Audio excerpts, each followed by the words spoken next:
Next topic. Roki Sasaki, a little homework report. This is kind of cool. I'd never really heard this before. As you know, there were 20 teams that expressed interest with him.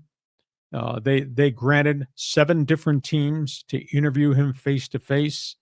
He gave out a homework assignment to each of the group of finalists that he was going to meet with personally.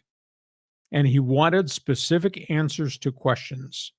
Question 1, for example, how would you handle me if I lost velocity in my fastball and my cutter? What would you do?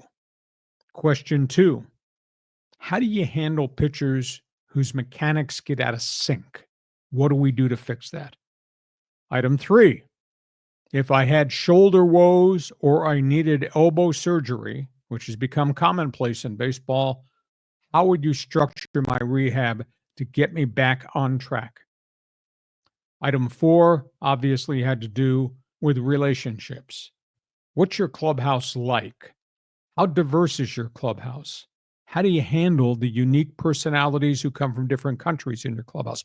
It was an amazingly different set of questions that each team had to respond to. And evidently the Dodgers answered all of them correctly, and he chose them over the Padres and over the Toronto Blue Jays, who were kind of a late entry in there. I was told that Sasaki had a private meeting with Ohtani, a private dinner meeting with Ohtani sometime between Christmas and New Year's. Then when they went back for the follow-up meeting, the Dodgers brought in Mookie Betts, who had a private meeting with him, Freddie Freeman, who had a private meeting with him, Tommy Edman, who had a private meeting with him. He wanted to find from players within what it was like to be a Dodger, from players who came from the outside, Boston, Atlanta, etc. What's it like to become a member of the Dodger family? And then he had videos from Clayton Kershaw in Texas and Yosh Yamamoto from Japan, sent him and did Zoom videos with Ohtani. So he really covered an enormous amount of questions, seeking answers on the spectrum. I was pretty impressed when an agent kind of told me some of the stuff that was going on in these private meetings and the dossier that he sent out and what he responded back. I've never heard that from a player or an agent before. What'd you think?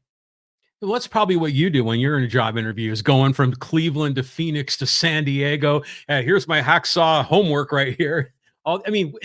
Sasaki is in such a unique position.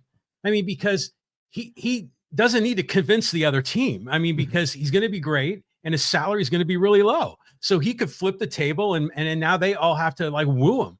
So, it shows the maturity of Sasaki and his agent. I mean, so you gotta be impressed with it. Intellect, just amazing intellect. That's one Dodger story.